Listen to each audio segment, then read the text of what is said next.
You arrived to find the man distraught here, and he took you out to show you something. Yes, sir. Mr. Herman came over to me in a very excited manner and told me that first I would not believe what had happened to him. And I just expected the worst. I didn't know what to believe. And he said he'd been in his yard in North Charleston, which is about 15 miles from here. And next thing he knew, he was here in this field near Somerville. Right in the middle of the field is where he said he came to. He doesn't really remember too much what had happened that night. He said he'd been watching a bright light that kept getting closer and closer. And the next thing he knew, he was here in this field, and he told me he believed he'd been brought here by a UFO. He was very excited, nervous. I really have never seen a man that excited. You know, it's hard to put in words, but very excited is about all I could say.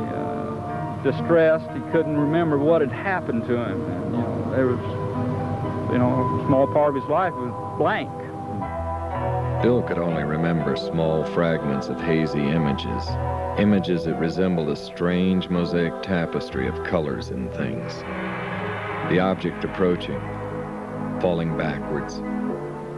The field of grass swaying in silence.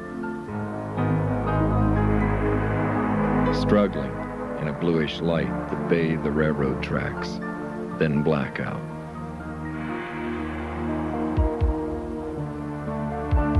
Stevens knew he would have to bring in a specialist in hypnotic regression, someone capable of unlocking Bill's scrambled memory.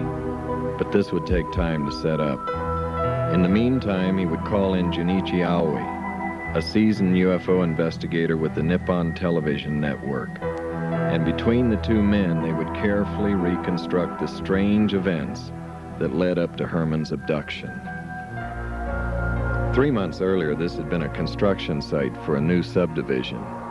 It had offered Bill and his wife Patty a panoramic view of the surrounding area to observe the bright, noiseless object in the night sky. The particular evening we were out here, we were sitting, it was about a little after 9:30, almost 10 o'clock. And we saw the object come up, my wife and I. We saw the object coming up this way, up the river, and it was about maybe 900,000 feet above the water. Just a disc of whitish light.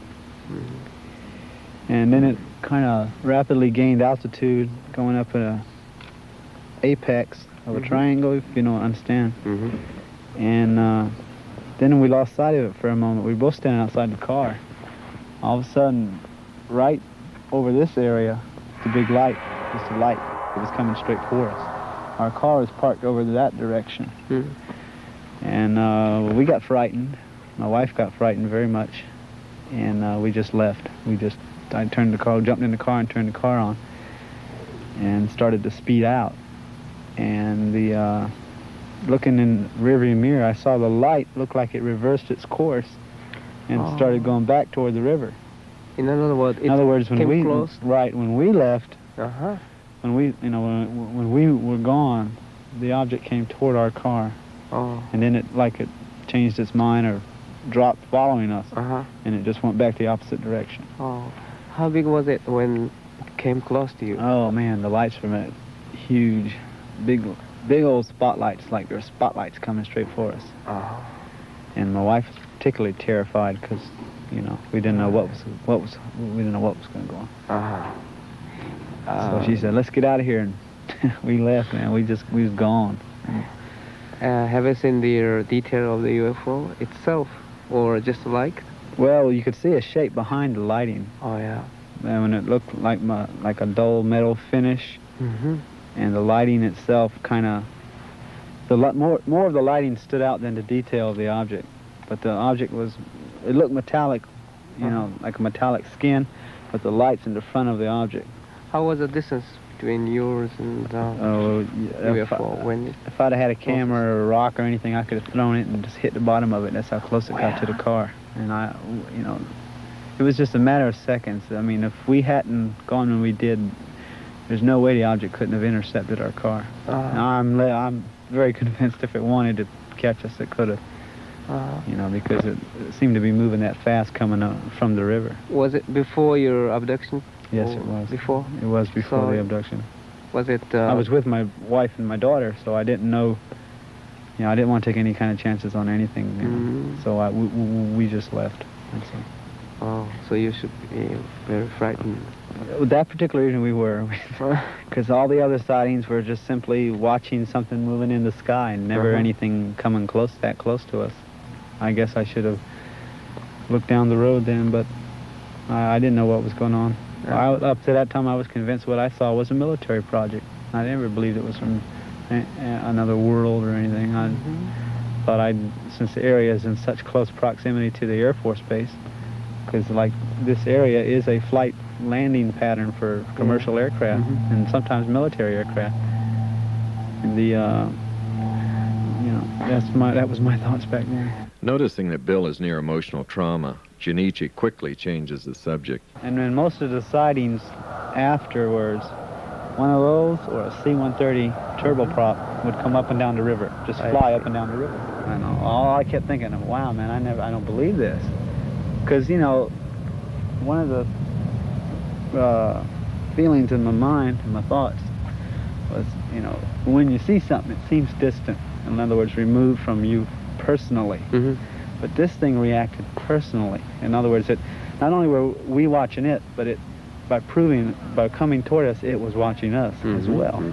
Not just performing to delight us, but it seemed to react to our personal presence, and it reacted by coming toward us. And of course, this frightened us because I never saw it that close. And we left. After the frightening experience, Patty's fear would overcome her curiosity. She would beg Bill to please leave well enough alone. He would agree, until 3 weeks later on a Sunday morning. Patty was home, I believe. Yeah, our daughter was sick, and she couldn't go to church. So I got in my car to go to church, and I'm driving down Dorchester Road. And since that last sighting, I had kept my camera in my car fully loaded. I wasn't thinking about UFOs. In fact, I was listening to some hymns on the radio, Christian hymns, just minding my own business when this thing shoots across the road. Silver with a halo of light on the bottom of it, the most pretty thing I ever saw. At first it was silver, pure silver, and then it just changed like somebody got a rheostat in a dining room and turned it from bright to dim. This thing was going up this way and back this way and back this way and getting so precise in its movements. That's where I determined my mind, triangular patterns, because it went up like a triangle and then skid up and down this way. And I don't know the purpose of it, maybe to attract my attention. I don't know. The triangular flight patterns would remain a mystery. And although the photographs were good, they would pale in comparison to those he would take later. As the investigative team neared the location where Bill took his dramatic new series, Stevens became concerned. We would be filming near a strategic U.S. Air Force base, and I was concerned that this might cause problems for all of us. As a retired lieutenant colonel with the U.S. Air Force, I knew that the military could be unpredictable at times, especially when you have a foreign film team operating on the edge of a restricted flight line. And we were here investigating an unidentified flying object, a UFO, that was intruding in military airspace. Yes, I was concerned.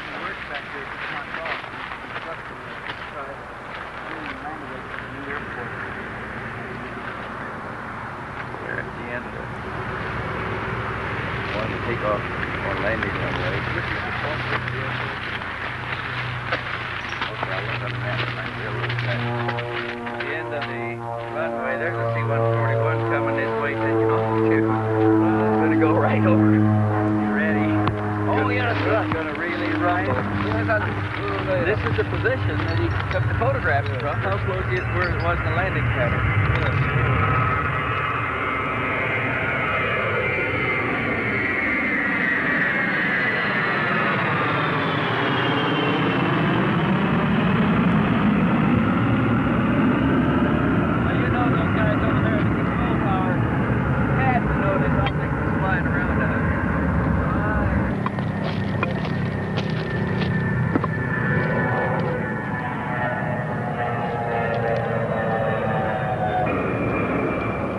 The photo session at this site was most intriguing. Had Bill simply followed a hunch, or had he been telepathically guided to the location? Another mystery without any clues. Like I say, I was at work, and I left work to come home. I was on my way home. And on my way home, I had that thought. It was like a impulse telling me to, go somewhere.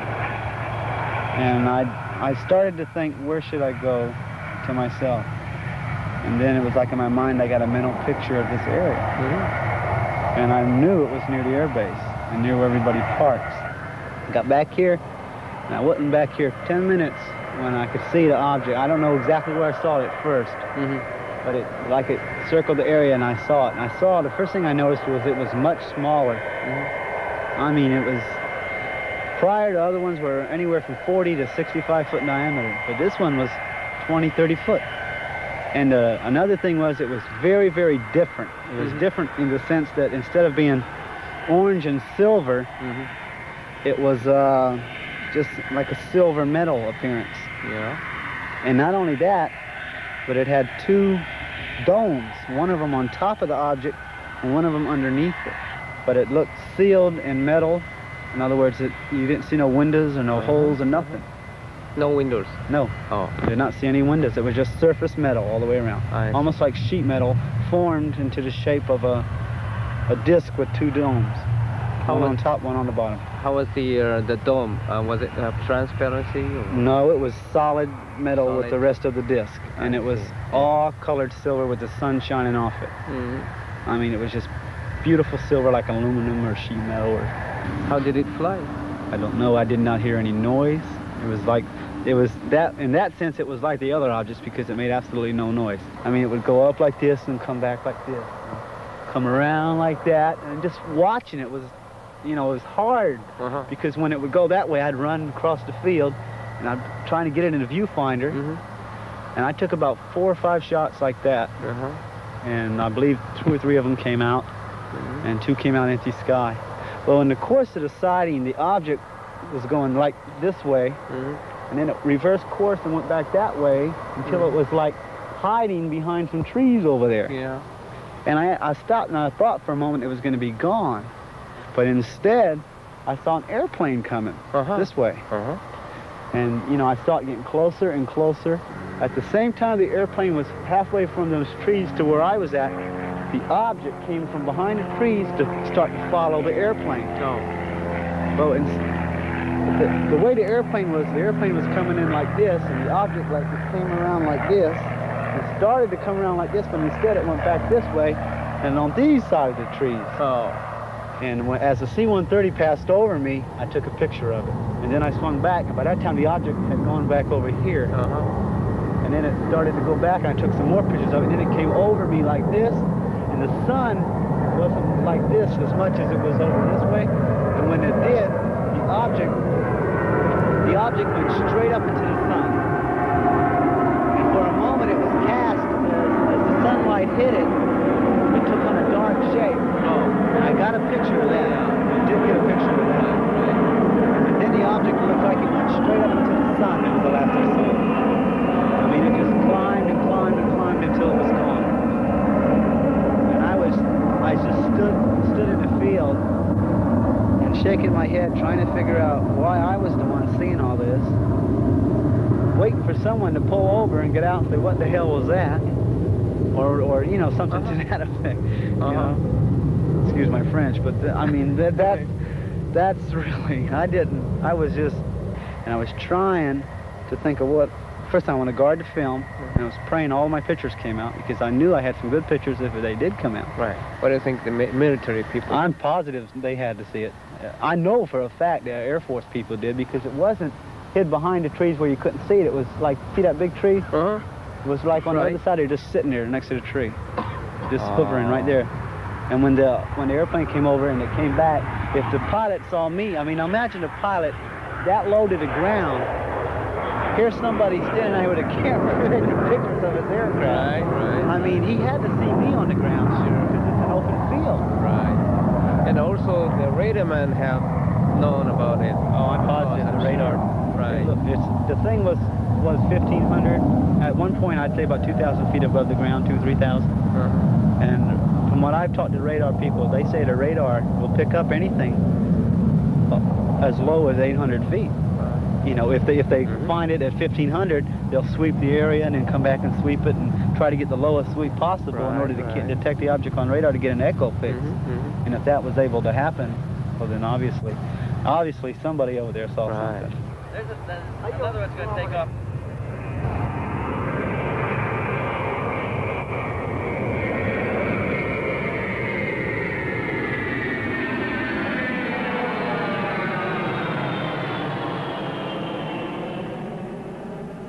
Next day, I got a phone call from the Air Force Base telling me to come out there and see a Captain King. He was interested in seeing my photographs. So I went out to the Air Base with my daughter in the car and got in there and got to the gate, and the guard didn't know what I was talking about. He said, well, Mr. Herman, it's 5:30 in the afternoon. Our information officer has been off duty since 12 o'clock. I said, well, somebody called me at 3:30 and told me to come out here by 5:30. And he said, well, wait right here. So I waited, and finally, about 20 minutes later, up drives this station wagon, out gets this fellow in civilian clothes, walks up to me and says, hello, I'm Wade King. What can I do for you? And I said, well, sir, somebody from your office called me and said you were interested in seeing my photographs. He said, what photographs? I said, the photograph of the UFO I took. He looked at me and he says, wait right here. So he went to the guard shack.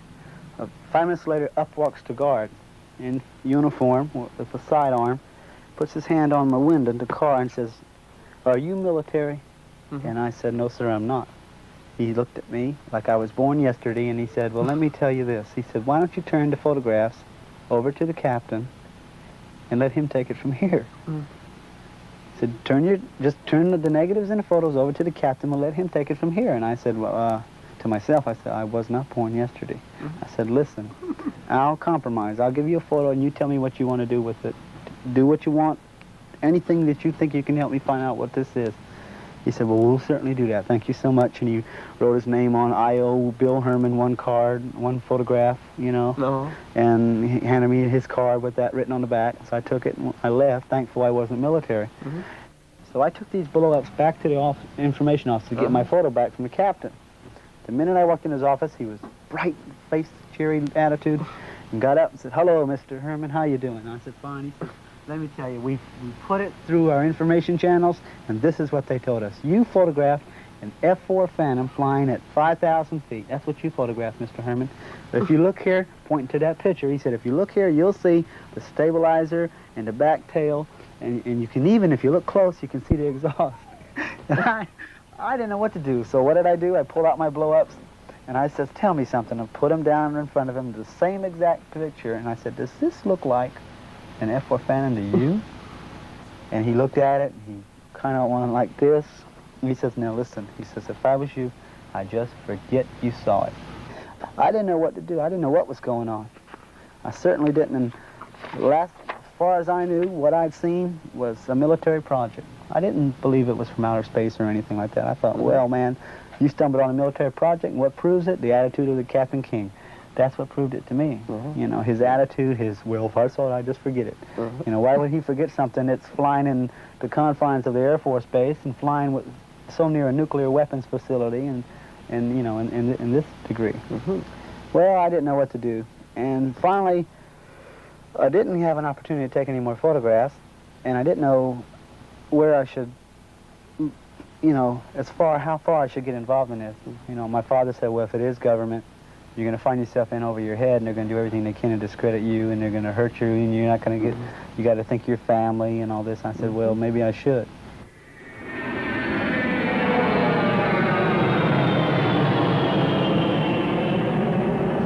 I got a phone call about, I think it was 1, 2 o'clock in the afternoon from a gentleman who identified himself as Tom Olson.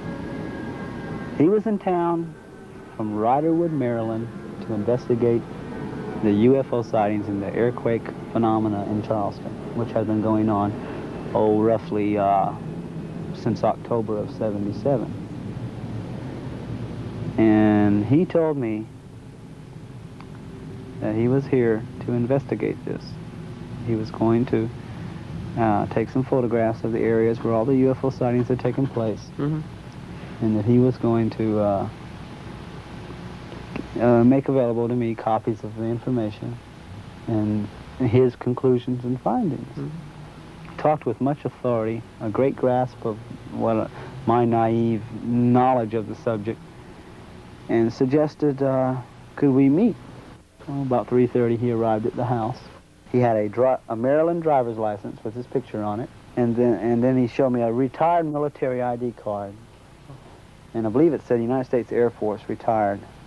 And then he showed me a Social Security card, and then what they called the UFO Information Retrieval Center ID card, which was a long title, you know, but still, you know, it was, oh yeah, with a picture and with a thumbprint on the front of it. Oh.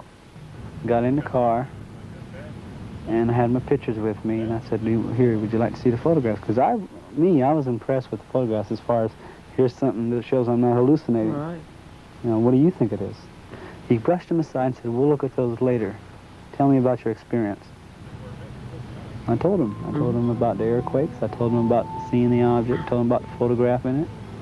Told him about all the people I've found who have seen it. The strange things affiliated with it. The reaction to the military aircraft over the field and cross-country road. He said, well, how we get there? So we went there. And first we went to the Beast Ferry, where the object hovered over the towers and moved in triangles. He took photographs. He took at least 40 pictures at each site. A whole roll of 35mm film at each UFO site. He took one picture of me at the first site, and that's all the pictures he took of me. With darkness setting in, the men headed back to the car. And he asked me, he said, Bill, let me tell you. He said, what do you think about taking a polygraph test in relation to this? And we're sitting in this car, and my first thought was, wait a minute, you haven't even seen my pictures. Why do you want to know this? You know, but I was afraid if I felt put on the spot. I was afraid if I said, no, I won't, then he'll just, you know, he'll go to the press, and next thing I know, I'll be on the front page of the paper, big hoax, you know. Then I was afraid, well, if I said yes, it'll get twisted. I'll tell the truth, but they'll say I lied. And then it's their professional credentials against me. And I didn't know what to do. And being naive as I was, I said, okay, I'll do it. Now, I assumed at that moment in time he meant 3 weeks from now, 2 months from now, a couple days from now. He said, okay, we'll go to the hotel and do it right now.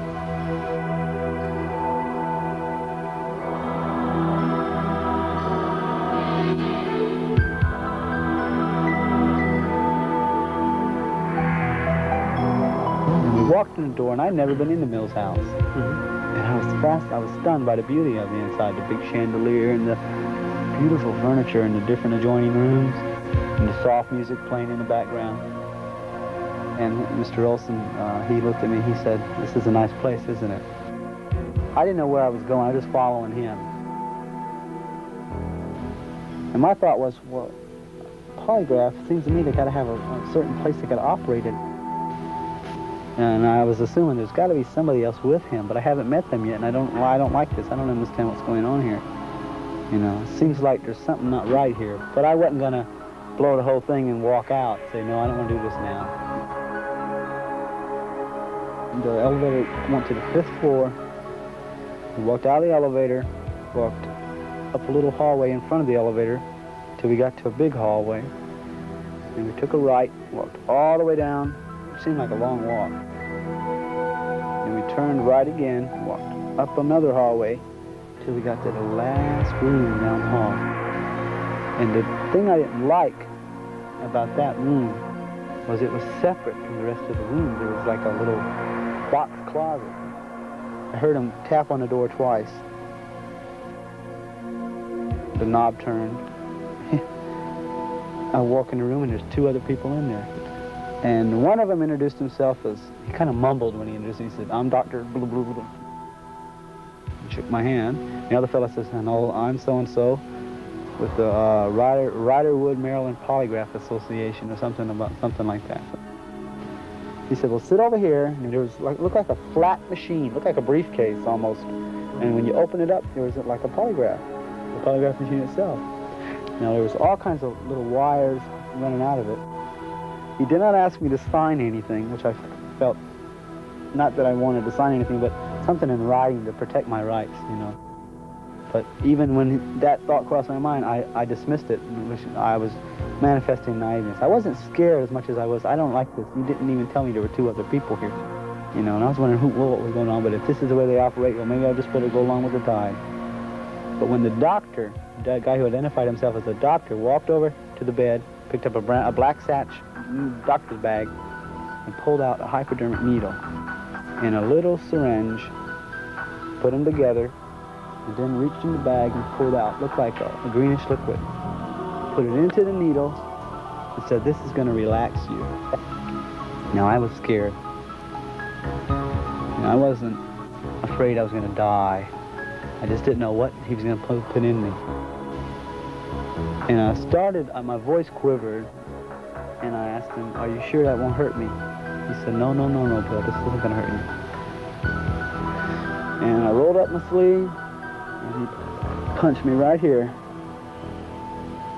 And I saw it go in me, and I sat there a minute, waited for me to die, and I didn't die. And I sat there, and I felt very, very relaxed. Very relaxed. And he started asking me questions. "Did you see a UFO?" And I said, "Yes, I did." And the doctor marked, the polygraph guy marked something. He asked me another question. "When you saw the disc, did it change color?" And I said, "No, it didn't," because it didn't. And he marked it, and it seemed like his hand moved slower that time. I didn't realize it, but I was getting sluggish. I was getting more relaxed. I didn't realize it. And he asked me the 3rd time, and it wasn't like I was in a trance, but I was just totally relaxed. And then he asked me more questions. He would rephrase questions, ask the same question rephrased. Now this went on for, oh goodness, it seemed like an hour and a half, until finally he said, "That's fine." And he put down the thing, set it down, and he said, "Okay, unhook him." And I was drained of energy. I mean, I was literally, oh man, I'm so tired. He said, "Well, go in the bathroom and wipe your face off, put some water on your face, and relax. It's over, don't worry." And I was in there and I did that, and they conferred for a moment. I didn't hear what they said. You could hear them mumbling each other, and I didn't hear what they said, but because I had the door half shut. But the minute I came out, they all walked away from each other. Tom Olson said, "Okay, Bill, I bet you're starved." And I remember saying something about, "No, not really, I'm more tired." So we left the room. I went downstairs, got in the car. He says, "You sure? I'll be glad to take you anywhere. I hear they got good she crab soup at the trawler." And I said, No, Tom, I'm about to drop. I'm tired. Take me home." And he said, "Okay." He said, "Listen." He said, "You'll be hearing from us for the results of the polygraph examination." He said, "Either way, you're going to hear from us by at least Wednesday." So we drove home, and we hardly said 2 words on the way because I was tired. I didn't even feel like asking anything.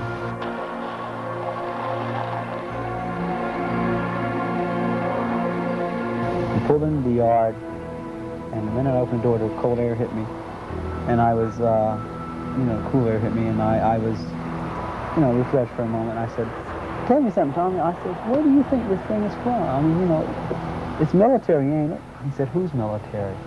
And I said, our military. And he said, I wouldn't bet on it. And the way he said that, I'll never forget it.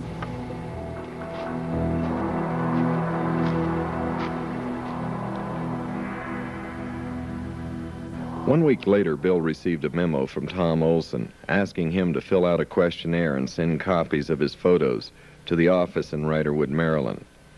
Shortly thereafter, a mailgram arrived from Tom Olson. The message thanked Bill for sending the material. It was friendly, but contained a disturbing reference, which read, "I did not visit you. It was someone else, and I have no idea who. Signed, Thomas M. Olson, President, UFO Information Retrieval Center, Riderwood, Maryland." To this day, Tom Olson in Riderwood, Maryland, swears up and down he never seen me, and I believe him. I believe him with all my heart. That this is not the same Tom Olson who lives in Riderwood, Maryland, and is a UFO Information Retrieval. Now, see, this guy didn't identify himself as president of the UFO Information Retrieval Center. He just is a member. The real Tom Olson is the president of the UFO Information Retrieval Center. Right. I've seen him before. Okay, see? And that's... And then, you've never seen that the fake, yes, again? I saw him one time after that when I worked at J.C. Penney's. It was late at night, about 9:30, and I was dumping the trash out and cleaning up where I worked at J.C. Penney Auto Center in Charlestown Square Mall. And I opened the back doors, and here's this car sitting back there. When I walked out of the door, the car just swings around, pulls up to the back, says, "Hello again."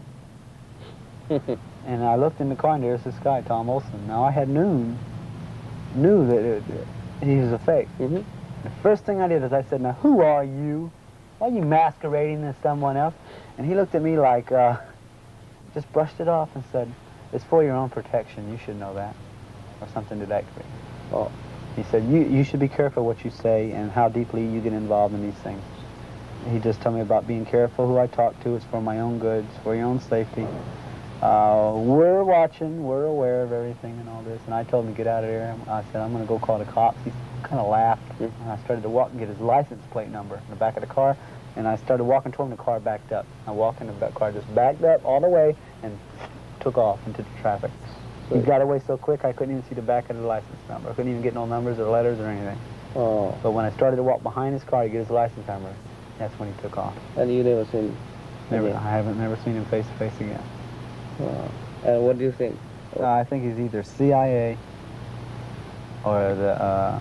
I think he's part of some conglomerate that looks into these things for the government, off the record, and does it solely to either confuse everyone really involved in it or to discredit any people who come into contact with UFOs. I believe that. I think that's his whole purpose, isn't it? It's to Not only had Bill and his family been targeted, but harassment was now being focused on the investigative team. Promoting the truth and the facts. After we spent a whole afternoon and an evening interviewing like we did here this evening, and everybody had gone home, and we went to bed about 12 o'clock. It was pretty late at midnight, and I was just getting to sleep. At 12:15, the telephone rang twice, and it didn't ring again. So I picked up the phone, and nobody on it, and I thought, well, somebody dialed wrong. So I went back to sleep, and it rang again twice, and I woke up or was sleeping light enough, I heard both rings, and I thought, well, somebody is trying to call. I picked up the phone, and nobody on there. But the line wasn't closed either. The line was open. I could hear that.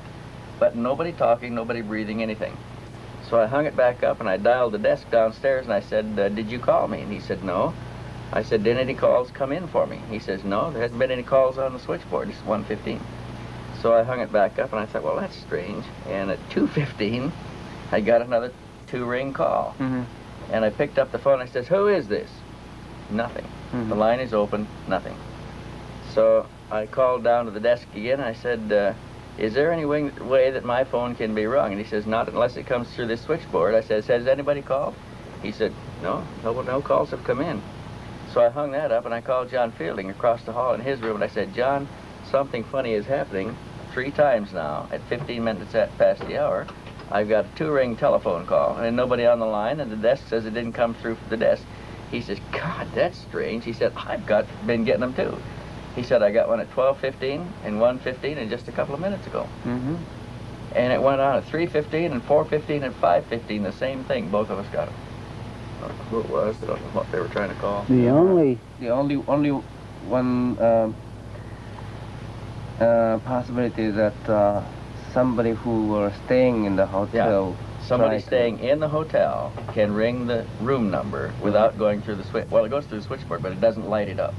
Could have been somebody picked up a phone in a hallway or another room. Somebody in another room could dial my room and let it ring twice, but it would have to be deliberate now. First it could be accidental, but it's not accidental if you get it 2 rings each time. And it happens 5 times during the night at exactly 15 minutes past the hour, and there's nobody on the line. There's too many things there that it can't be coincidental anymore. It can't be accidental. Right. And for 2 different rooms across the hall, the only ones that were being disturbed. So is that the kind of warning? I mean, I don't know what it was. I was talking with Harry Levelson over the phone, long distance, in New York. I believe he was at Omni offices at that time, or I don't know if he was at his home residence. But anyway, in the course of our conversation, there was this noise. I'm going to duplicate it this way, and into the phone itself in our conversation. Didn't start the minute we started talking. It started when we started talking about the UFO. It was like noise. Just noise. Just a click, click, click, clack, click, clack, click, clack, click, click. You know, Harry says, "What is that?" And I says, "I don't know what it is." And he says, "Well, listen." And so we listened some more. And finally he says, "You know, I know what it is. Somebody listened in on us, and now they're disturbing us." And we talked in spite of it, and it still kept on going until it finally just stopped when we were talking. So I don't know what it was. Here's another strange thing. Harry Levelson came down to visit Bill, and he made plans to come down with his girlfriend, telling nobody in the office where he was going on a weekend, and arriving quietly and unannounced. They arrived in Charleston, checked into the motel, and 15 minutes later got a telephone call from a lady who said she worked for a television station, wanted to interview Levelson on his visit to Charleston. Who do you think they are, Wendell? This is not the first case that we have investigators alleging that they are somebody else, false identifications. It comes up quite frequently. I have got to believe anybody that is that well equipped and has that many apparently valid identification cards is coming from an agency, a covert agency that is able to do all of these things and adequately financed. And I can only think of one that comes to mind right away, and that would be an intelligence organization. And the only intelligence organizations we have here are government.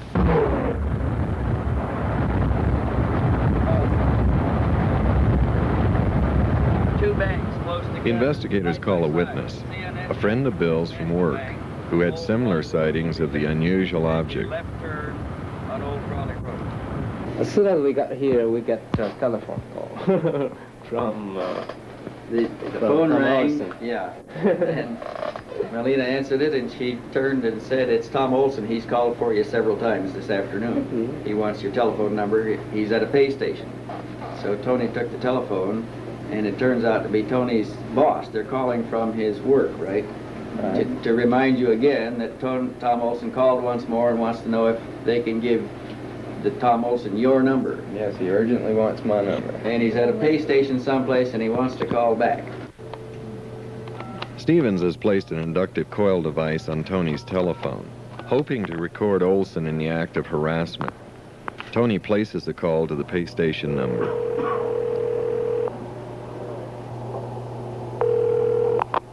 Hello? Yes, is this payphone? No, sir, it's not. See, do you know Mr. Tom Olson? No, sir, I don't. No, all right, thank you. Olson had managed to send an ominous warning. To the investigators, we know where you are and who you are talking to. We are watching and listening. To the Martins, We know where you are employed and where you live. If you value your job and your privacy, back off. Unshaken, the Martins agreed to the interview. We passed the King's Grant area on Dorchester Road, and you've got a column of, it's like a wooded area. You've got woods on both sides of the road.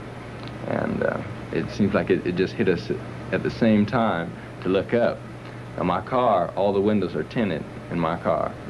I've got a band across the front windshield that is, blackened out. And you can only see, at night, it's real hard to see out of any of the windows unless you see something that's coming directly in front of you.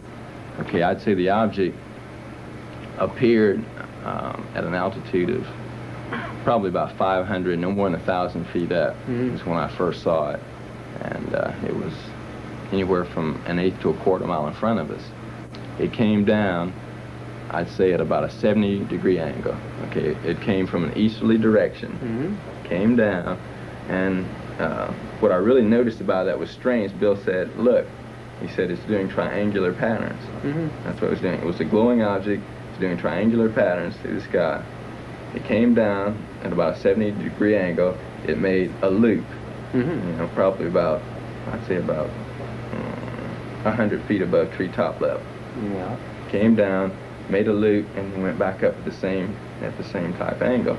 And I thought it was really strange that they would come down and they can only be seen directly in front of us.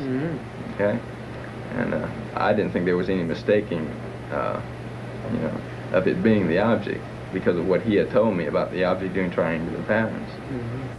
So we saw that. We went a little bit farther down Dorchester Road, and we turned into another subdivision called Forest Hills. We went back in that area, and you've got the Ashley River area. It's marshy. We went behind a house there, and we just stood around. He just had an impulse to turn there. We went back there, and we stood around, and it was like someone cut on a light bulb out in the far distance. Just saw a bright flash, and then went back out. And I thought about it. It could have been the object. It may not have been.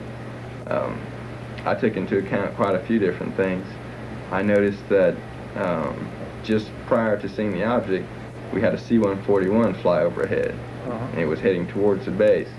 You could tell the size of it, the lighting, things like that. You can usually tell, what type of object you have in the sky. I've been around military objects for quite a period of time. I've lived on military installations all my life. So I've seen, what flies and what doesn't, and I've never seen anything like that. Tony would answer a nagging question that had eluded the investigators. How long had the Charleston area been undergoing UFO activity prior to 77 and 78? I had my first sightings back in 1973 while I lived on Charleston Air Force Base. We had a flap that lasted for about a period of a week where we had numerous sightings. They were multiple sightings where you had 3 to, I would say, up to 9 crafts in that area, mainly over the Charleston River Basin. It was a circular type object that had a dome on top. It had lights that were revolving in a counterclockwise rotation. I can even remember, I think it was a football game that they had on the base, and I don't know how true this is. I heard it from quite a few different people. They said a saucer-shaped object came over the football field, hovered above the game for a period of 5 or 10 seconds, and then just shot off towards the Ashley River area again. When was that? This was right back, I guess it was during 73, 74, right around that same period of time. When we were having quite a few UFO sightings in the area. Which area is the most frequently you have observed the UFO? Okay, it's always been associated right around the Ashley River area. From Somerville, I'd say up as far as the end of Dorchester Road. So it seems like most of the sightings are associated right around a military type installation and also around the Ashley River area. There have been numerous sightings, particularly right around in this area. There's been a few at the Barnwell nuclear plant, Naval Weapons Station, the Navy base, and quite a few right around the Air Force Base. So it seems like whoever or whatever we're dealing with, they tend to want to know something about our military.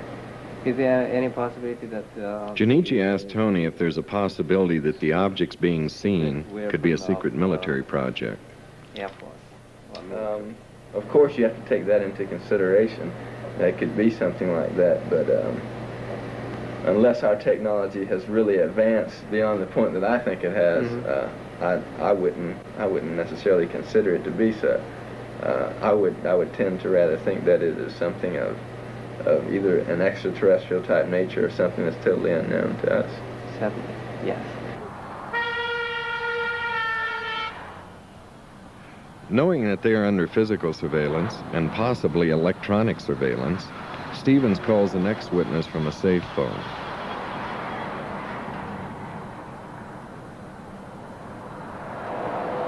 In December 1977, I was returning from lunch back to my office. It was about 1:30 in the afternoon, clear sky.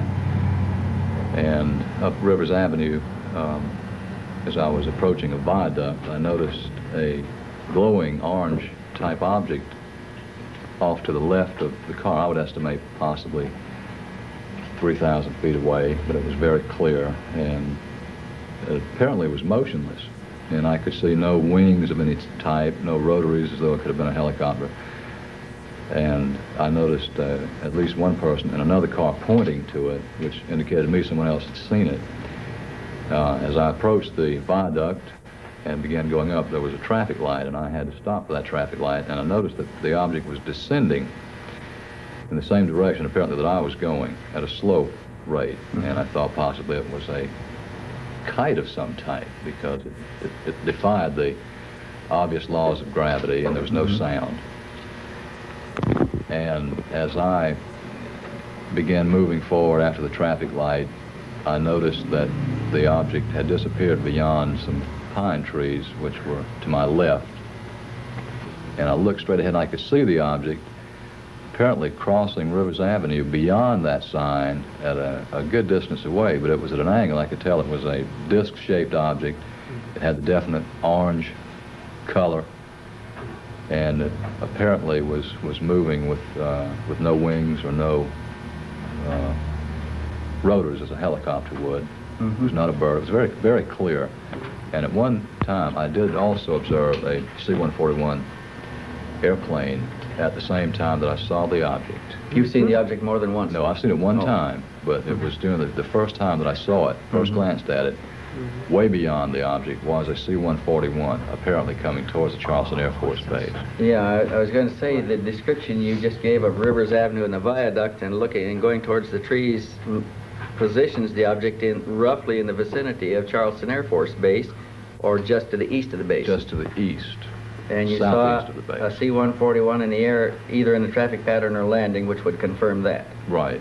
So the object was operating within the landing traffic pattern of Charleston Air Force Base, if we're guessing right. That's correct. I would estimate that possibly the object was, I would say, between myself and the Cooper River, which is the Navy Yard facility. But it would be difficult to say exactly how far. From your perspective, could you form any kind of an estimate of its size, its diameter? I would estimate between, say, 25 and 30, say 25 to 35 feet in diameter. Do you think the C-141 noticed that the UFO itself at that time? It would be difficult for me to think that the C-141 would not have noticed it, because it was in the sky and bright. Purcell had observed the same type of object playing cat and mouse with a C-141 3 weeks before Herman had taken his spectacular photographs of the object on the tail of a C-141. So when I came back to my office, I told my staff that I'd apparently seen a UFO, and of course they chuckled. They thought I was, had a couple for lunch. I assure you I had not. I called several TV and radio stations to ask if anyone else had seen an object or reported it, and none said that they hadn't received any calls. How receptive were they to a report of a UFO? Were they interested in what you told them? Not really. The North Charleston Police Department said I could come down and fill out a report if I chose to do it, and that's as far as it got. The Air Force Base said they had no record of any sightings. The interview had been completed without any outside interference. They would continue to use safe phones to arrange meetings with potential witnesses. Stevens had turned up a new witness who claimed to have a series of remarkable photographs, but he was reluctant to go on camera, fearing that this might compromise the privacy and security of himself and his friend, a noted television and radio columnist who took the photographs. After a lengthy discussion, Jun-Ichi assures the witness that his identity will be cloaked. You want to see these things? Yeah. Let's see. Those pictures were taken, some by the gentleman you're talking about and some by his mother, were they not? Just by him. By him and his wife. I don't know which one of them took. His mother was, I think, his or her mother was kind of old, and she didn't have any photography stuff. Did they ever see the spacecraft on or near the ground? Well, just right over These the house. people, just over the house. Yeah, just flying. You know, there's a lot of pictures here. As far as I know, no one has ever seen these photographs except for the people I've described. Here's like this one's flying directly over the house. Right over the house. Right over the house. Here it is with the top of the capsule raised. He said that capsule went up and down on top. Changed elevation. Sometimes it was higher and sometimes... Well, you see in this one, there's no top to the thing. This is going over the house also. This is the same photograph, but it was further over the house. See, that's going over the house. And he took another picture as it got over the house. That's interesting. And then as it went out in the field, it elevated this little thing on top, a bubble on top. That accounts for some of the changing shapes that we get reported. I see.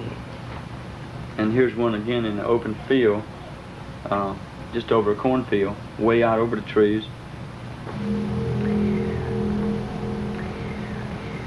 He said the motion pictures are extremely good that he took. He said they were real good. Imagine that. Right. But because he got it going over the house and in the woods and out in the field and all that kind of stuff. You know, they said it was tremendous pictures. Is there any way we could get... Could you give us his telephone number again and let us call and introduce I won't himself? unless I call him. I'm going to be perfectly honest with you. We'll pay for the call if you'd call him and ask him if he will talk to us. We'll give him a control name. We won't reveal his identity or location. We can promise to all of those things and give proof of it. These are just photographs that you can take pictures of. Yeah. And like this is one is going into the trees and going a little further and so on and so forth. And because of his wife, I don't feel like he'll ever do anything as long as he's living. Because she is still terrified. Yeah. Totally. And there's very nice people. And they're very rich people. Okay, so it wasn't a case where they couldn't protect herself with money or anything. They could, but it doesn't seem to bother. They're still scared. He said, and eventually, these people are going to contact you. He says, if you start this thing up, they're going to contact you. He says, and I know what I'm talking about. I've talked to other people who've been through this thing. He says, that's the reason we're totally silent. He says, so if you want all the publicity and all the headaches you can ever get, you start revealing this. And now I don't know whether I should have listened or not. For every witness that had been frightened off, there were others who would willingly come forward to share the wonder of their experience, like the Jerry McAllister family in Anderson, South Carolina. Well, approximately 4:20 in the morning, I was awakened by a sound. I thought it was a helicopter crashing here in the backyard, and I woke up and the whole entire inside of my house was lit up real bright and outside real bright. So I finally got to the window, in the bedroom window, and looked out, and didn't see any crash of a helicopter. First thing I seen was this most perfect flying saucer you would ever see. And I never believed in them, but I seen that one, I believe in them now. But it was over the whole structure of these pine trees here. Where? Right here. It was about 70 foot in circumference, approximately 2 stories high. I viewed it for approximately 3 minutes. But in turn, I had a broke leg, and I grabbed one of my crutches and finally hit my wife in the leg and got her awakened, and she got to the window, and she said, oh my gosh, how beautiful. And so it was sitting there hovering over these pine trees, and as it was hovering over the trees, it was still floating, this up and down motion, clockwise. just like that. Oh. Then when it got ready to leave, it just turned up. Tipped up on edge. Tipped up on edge, and just went off like a streak of lightning. The saucer landed in his front yard, came down in his front yard. They went to his house, and he drew this sketch. Yeah. And about an hour and a half later, the Easley Sheriff Department called me and asked could they come down and me draw a sketch of the saucer that was here in the backyard. I said, sure. So they came down, approximately an hour and a half. I drew this sketch here of the saucer. Yeah. And not even seeing this. They, after I drew mine, they compared it, and you see how close they are. Right. And they didn't even, I didn't even know that they had a sketch that he drew. We didn't know nobody else had seen it. Didn't even know anyone else had seen it. The UFO bore a striking resemblance to the object filmed earlier by the television columnist. Yeah, shake it. There were 17 people in all.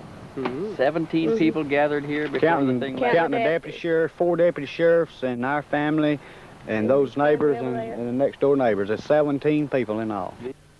As daybreak came at 5 after 7, that's when it got up yonder real high, and it was still bright. And then all of a sudden, it left, and it was cloudy like. Just in this area. Just in this area about through there, from where it left, it was cloudy as it could be, just like it's coming up a, rainstorm. Was there any odor or smell of any kind? No smell, no odor, no smoke. These trees, nothing moved when it was there or when it left. Everything was perfect. I guess that's the reason we wasn't scared.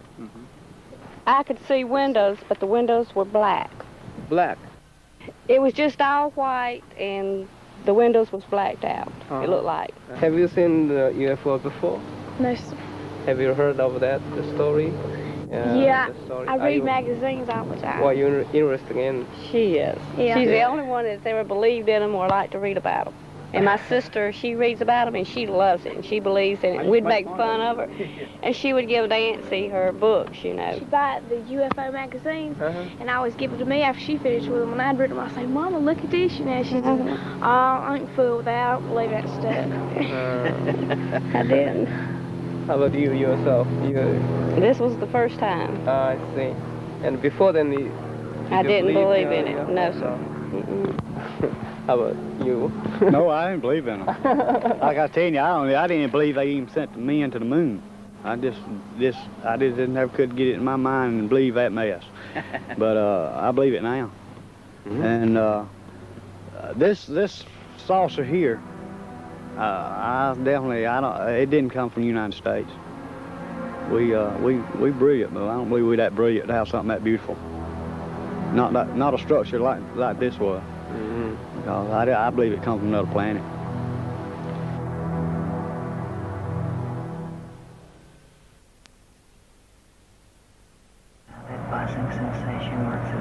Bill agreed to undergo hypnotic regression to fill in 4 hours of missing time. Hopefully this would answer his haunting questions. Who are they? What are they? Where are they from? It would take almost 4 minutes to get him under. What happened, Bill? Saw the object. What object did you see? The disc.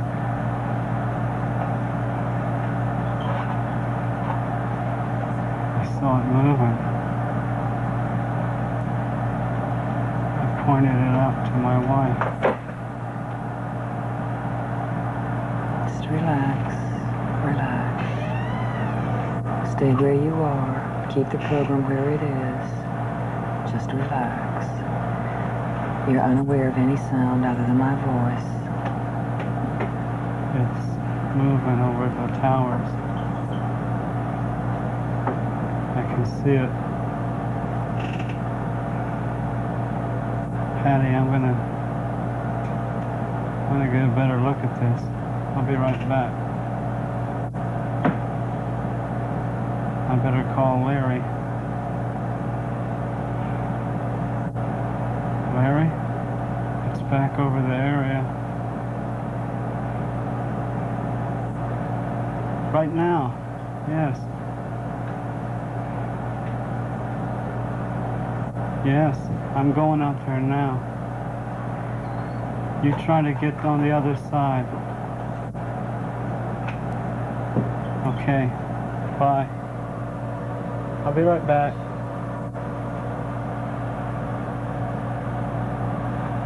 What's happening, Bill? Just moving over the towers. I can see it. It's about, I don't know, about 1,000 feet above the towers. It's moving in triangles. I can't... what the... I'm gonna break my neck. What is this? It's all right. Light is... You won't experience any discomfort. Just relax. What? Wait a minute. Look at the reeds. There's no wind and you're swaying. What?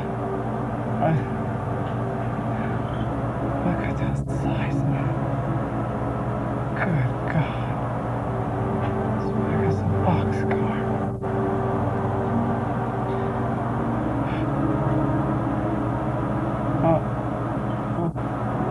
Where are you, Bill?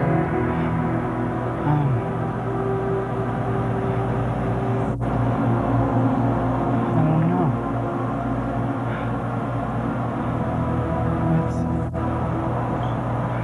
Relax. My shoes. I can see my shoes. I'm lying down.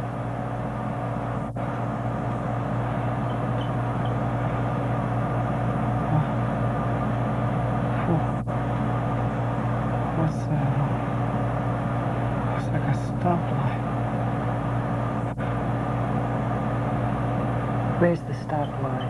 It's on the ceiling. What color Wait a is it? minute. It's not a stoplight. What kind of place? This is... What did I do? Get hit by a train? Wait, no. No, that can't be. No. Wait a minute. What do you see, Bill? Oh my God. The lights are slowing down. They're flashing. On the ceiling there's a light. Oh. Who's that? They're bald. Wait a minute. They're not bald, that's just the way they look.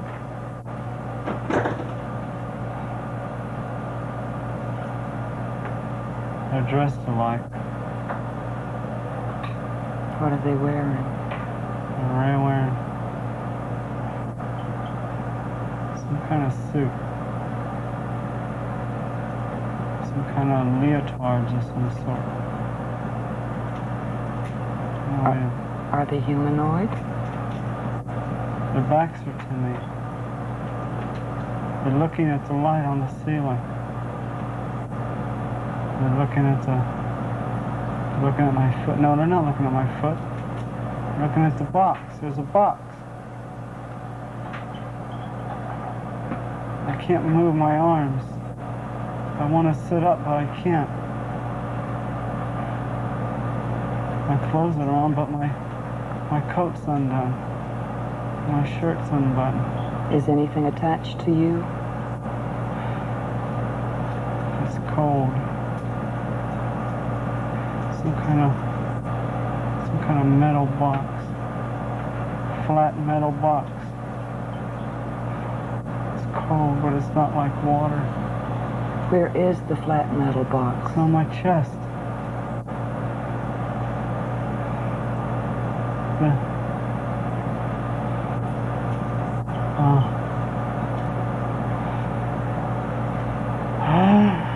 Relax. Relax. Oh, God. Relax. How are you?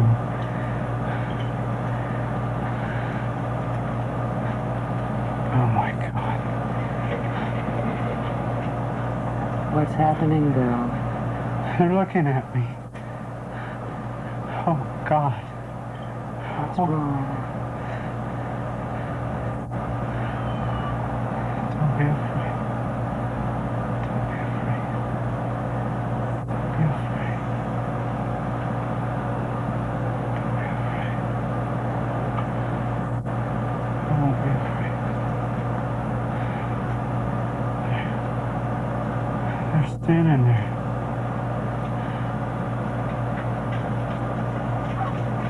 What do they look like? They look like fetuses. Like what? Fetus. A fetus? Yeah. A grown fetus. Wait a minute. Can't be a fetus. The light, that's what it is. It's the light in the room that makes them look that way. Look closely. What? That's strange. What's strange, Bill? Their eyes. They don't have no lights. They don't have no whites. It's just brown. It's dark, black, brown. It's just a circle right in the socket.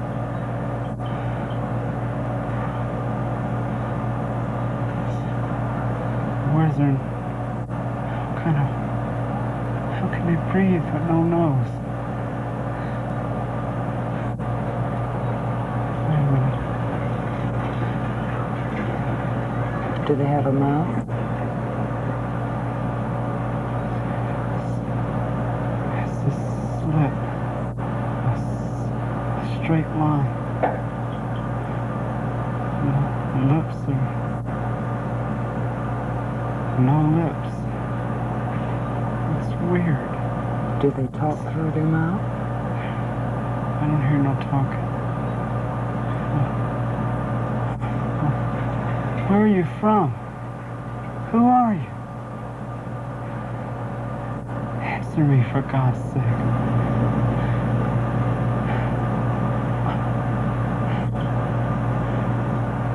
Yes, it was broken once. What was broken, Bill?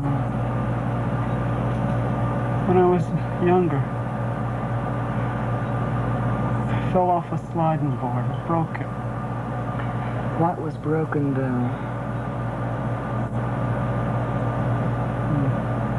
My arm. Who asked you? He asked me. He who? The one on my left, he asked me. How did he ask you? I don't know, but I heard him. Did he use his mouth? It's just, how can he talk in his lips? All right, go ahead. Wait a minute. Where are you from?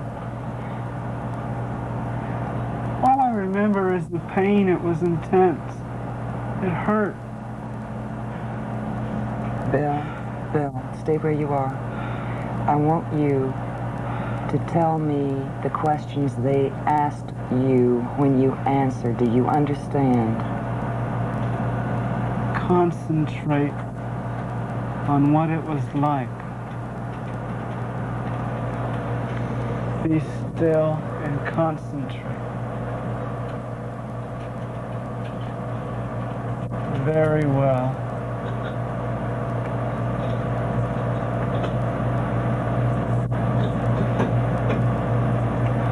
He's moving a box off my arm. You can tell my arm is broken by looking at the box. For goodness sakes, that was so long ago.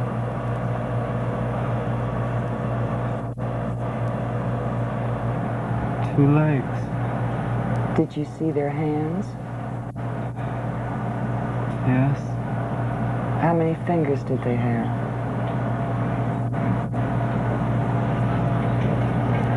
They're all the same size. Lengthwise, they have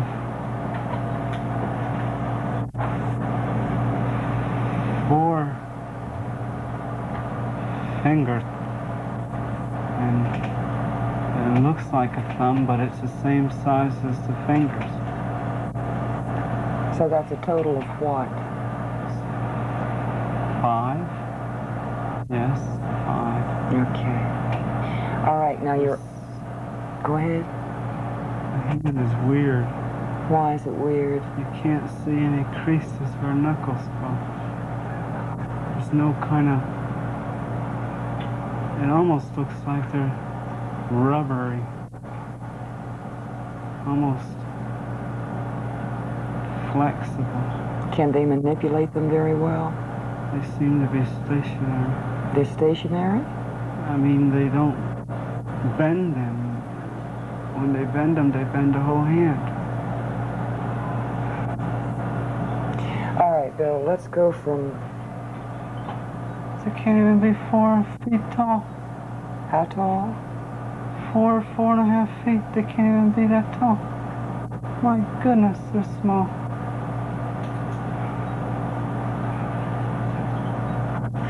Look at this. They're like marshmallow. He touched me. Look, this. You can tell there's bone under there, but you can't tell. It's weird. Good grief. What color are they? Very pale, very milky. Is it a skin-like texture?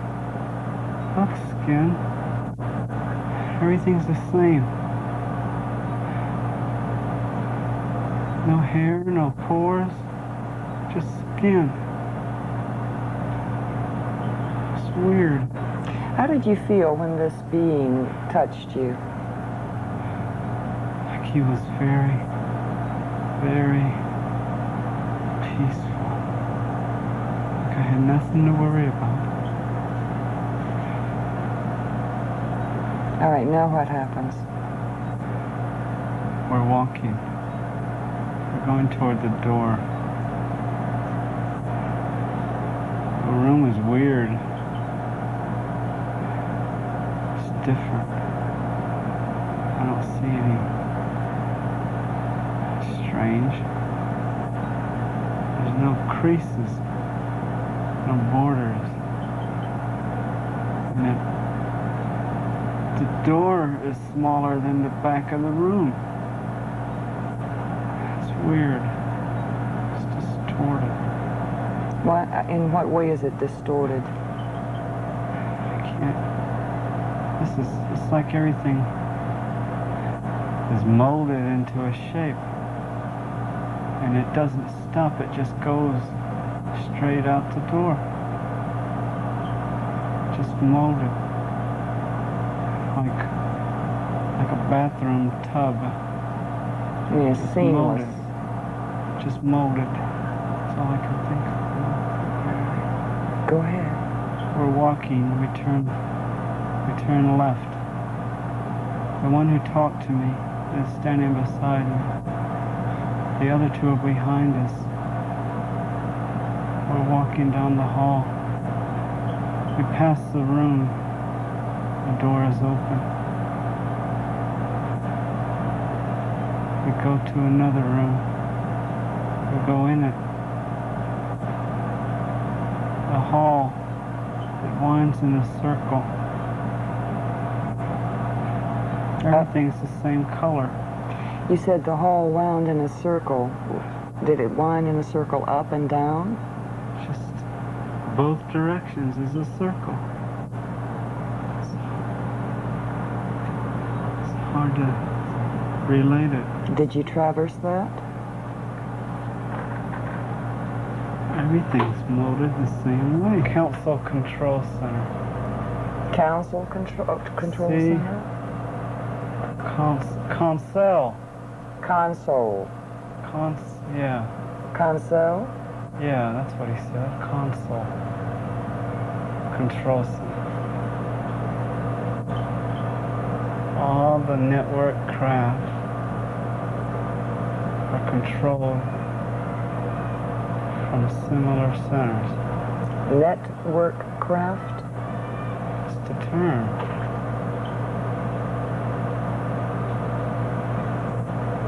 What's the network? What? Where? What did he say? He said they manipulate gravity. No, they manipulate the equilibrium in the gravity. How? Did you ask him?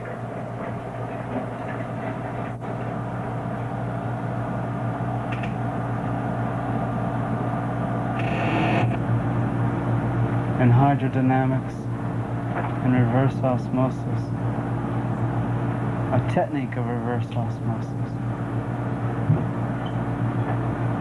They've been doing this roughly 50 years.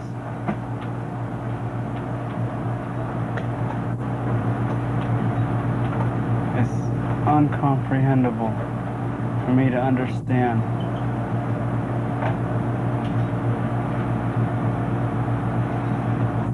Why are they telling me this?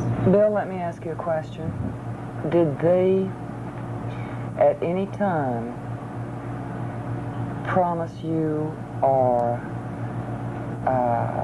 tell you that you in any way would remain in contact with them?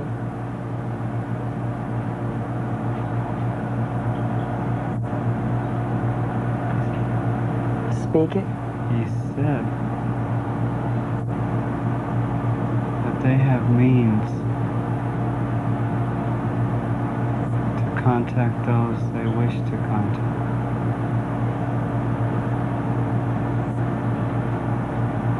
He said, we will meet again. Did he say when? No. All right, you're back in the console control room. Now what happens? The light on that checkerboard is flashing on and off. First red, then white, then red, then white. And those balls to their left and right are spinning. And the one sitting at the desk, the one who spoke to me said that I could go and look. And I walk, and when I do, the one sitting at the desk get up and step back.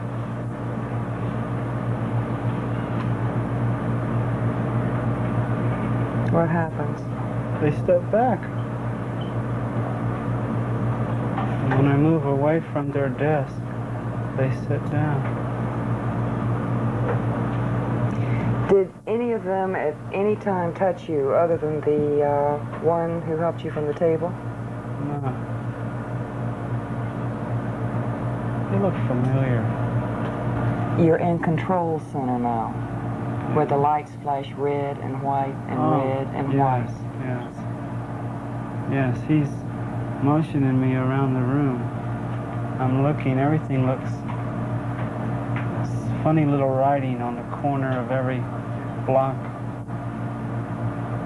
And it looks like squiggles, lines. Can you read it? No, it's different. All right, Bill, I'll tell you what I want you to do now. I would like very much for you to move your time to the point where they release you. Just a few minutes right before they release you. Now what happens? We're walking down the hall. We've left the place where the propulsion was. The big round balls. we went in a little closet, some kind of little room. We walked back up, like a diagonal hallway into a little closet. And the door behind us shuts and the one in front of us opens. But when you step into it, you don't see no door. It's like the seamless or something. It's just, you can't even tell it's there until it opens. The one tells me that the time has arrived. Something about the time has arrived. And that they're sorry for the stress that's going to result from my release. But those sympathetic to my experience will help, although the majority will reject it. They say we're going to meet again. That's what he said. We will meet again. They motioned me on the table, and the minute I touched the table, the light on the ceiling starts to flash. First slowly, and then fast. And as I lay down, they step back from the table. Did they place any restraints on you? I just lay on the table. The other one, he walks to the table and he's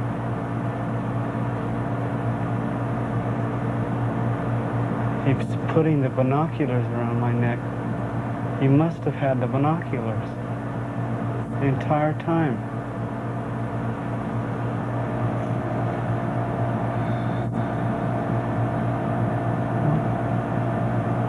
The lights flashing and they're standing there.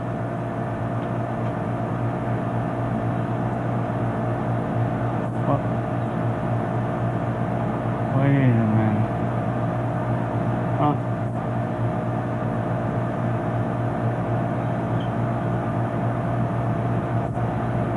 I'm looking down at my feet. There's a glow at my feet. I look up slowly in a daze.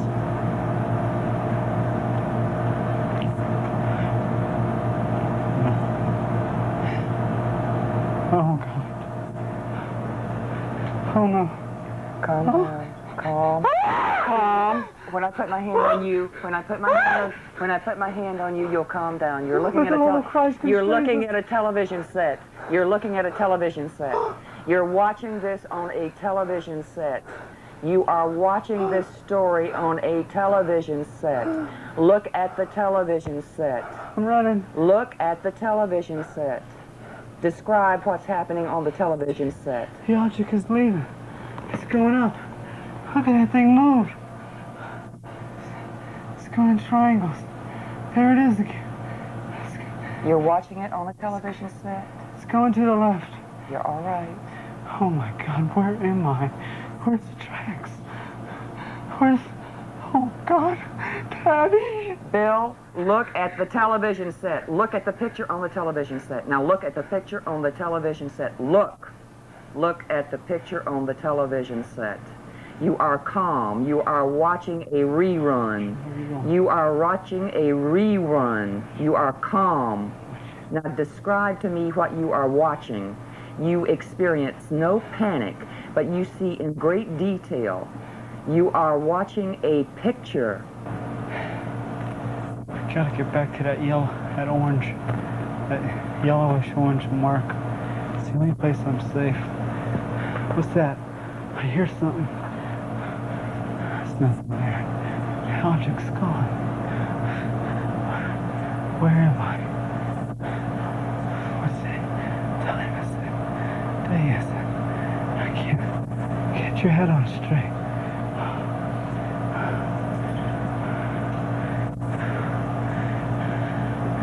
Height nor depth nor soul can reach separate us from the love of God in Christ Jesus.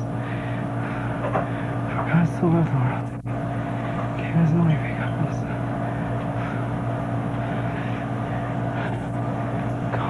Get a hold of yourself. Relax. Calm down. Relax. It's over with, Bill. Bill, look at the picture on the television set. You are watching a rerun of what happened to you. You have already experienced those emotions. You don't have to do it again. Okay. Sorry. You don't have to experience panic again. Okay. There. What's that? A car. There it goes. I gotta get out there. Do I go or don't I? I'm going. It's now or never. I'll be here forever if I don't move. Lord, give me strength. I'm going now. I'm running. Tearing through the bush. Stickers. I'm on a road. Oh, thank glory there's a road. Highway. Street. There. There. Yes. Hey. It's a car coming. It's a car coming. Hey. Hey. Stop. Stop. Thank God you're here. No, it wasn't a car accident. Please get help. Where am I? No, it wasn't a plane accident. No. You wouldn't believe me if I told you. Please, get a policeman. Thank you. I don't mean to scare you. Please get a policeman. Get help, please. Oh, thank God. What if they don't come back? What if they don't come back? Stop! There's another car. Stop! Yeah, stop! Stop! Yes. Thank you. Get a policeman. Yeah, that's right. No, no, no, you wouldn't believe me if I told you. Just get a policeman. Call him, please. Thank you. Two people can't just drive away.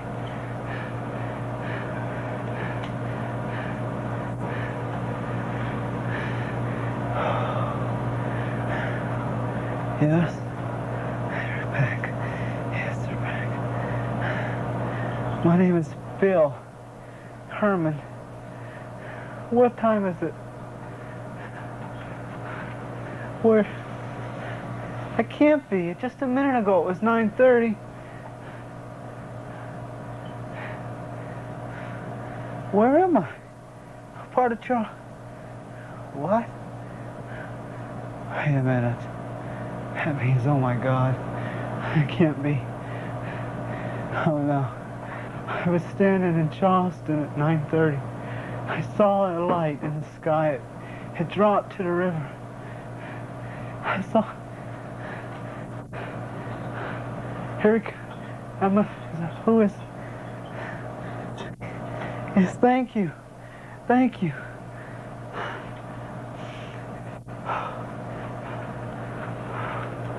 Herman, call my wife, please.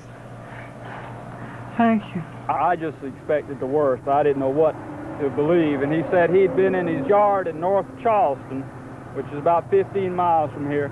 And next thing he knew, he was here in this field near Somerville. Right in the middle of the field is where he said he came to. He doesn't really remember too much what had happened that night. He said he'd been watching a bright light that kept getting closer and closer.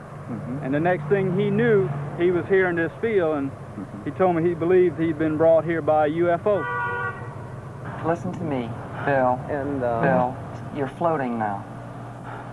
You're back in the present and you're asleep. You feel very good and very relaxed. How are you? Oh, I feel like I just slept for an hour. It feels so good. Good. I'm glad you did. The session had formed a bridge from illusion back to reality, allowing Jun-Ichi to probe for more information. He asked Bill what had frightened him the most. What I can recall. To you. Scary thing? The Scary frightening thing, thing? I guess was the disorientation when I was released. You know, trying to comprehend where I am. I don't understand why they released me there. Why didn't they release me where I was picked up? A concern of Jun-Ichi's was how would Bill cope with the reality of the experience. I can't deal with this for the rest of my life. I don't know what to you know, it's in a way it's strengthened my marriage, in a way it's torn my marriage apart. In a way it's gotten to the point where it's not so much an obsession with me as it is a preoccupation. And if I saw the object again, I'm naturally going to be inquisitive, but I don't know what to you don't know what they think. Right. And yeah. You know, I don't know what's, you know, it seems like with all this information and all this in relation, it seems that, you know, I don't want to get into a position where there's positive deception on their part towards me. I don't want to be used as some leverage. There would be more sessions and more answers to troubling questions, beginning with, why did the objects perform triangular flight patterns? The reason why they are moving. The reason, yeah, I thought I got over that, is the reason that they fly in these triangles or they perform these erratic movements is because radar can lock on them, interferes with their propulsion somehow. I don't know the mechanics of it. So that would explain in one small area why radar doesn't lock on these things, because of their movements. They come up the river and they're flying level and then they just crease up, and the higher they get, the more starting this thing they do. But they seem inside the object to be able to stabilize everything inside so it doesn't tear itself apart like a jet would if it started doing these acrobatics. Jun-Ichi asked if any of the objects had crashed due to radar lock-on. I believe this was back in the 60s or 50s, that radar had interfered with the propulsion of one of their network vehicles, and that the object itself had to make what he termed an impact landing or a crash landing. Literally, they lost one of their objects. And not just the object, but the occupants on board were lost as well. He said governmental authorities and got the craft itself, the occupants. As a result of that crash, they tried to make contact with the government, open contact. But it was suppressed, the way he said it. And it's maintained suppressed. By whom? To the, I don't know. By the way he said it, Earth governmental powers. And that it was maintained suppressed. And they're just, you know, in the future, when the threat of abuse can be removed, then they'll try it again. When will it be? I don't know. I do know that they said that the objects would be continuing to be sighted. Sightings would increase. People would observe them in action, and that this was going on. It was going to keep going on. They have gone the route of selecting different people in the populace and revealing themselves to them, I guess, and trying to establish awareness of their presence by doing that. How did they contact you? Jun-Ichi asked Bill, why was he contacted? It seems to be that they start out, you know, just normal sightings. And if the person indicates a willingness of some sort, then they'll return. They said they have means to notify those they wish to notify. They told me that the field where I was released, someone else had been released in that field. I've been searching for who that person could be. Oh, I don't know.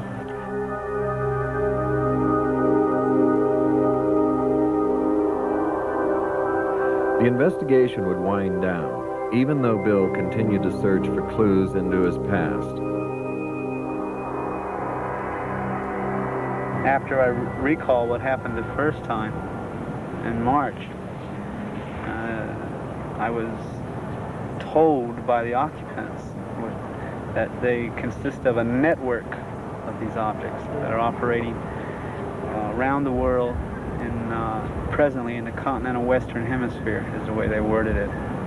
And they're from a cluster of stars 32 light years away, area in what we call reticuli, galaxy Zeta Reticulum, and that they were stellar astronomers, or that was their whole civilization.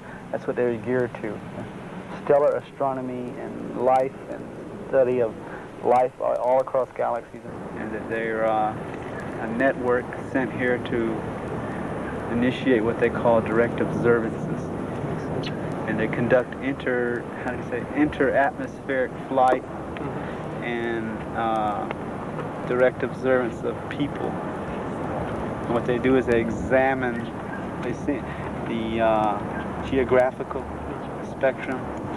They examine the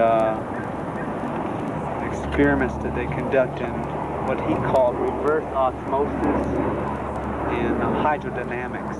They conduct a lot of experiments over water. They conduct experiments in aeronomy and geodesy. See, these were things that came out after I went through. Dr. Harder helped me a great deal by breaking that block. That it was like I couldn't remember. No matter what I tried, I couldn't remember. So when I did remember, it was like just like a water pipe that's busted and the water just wouldn't keep turning over and turn over.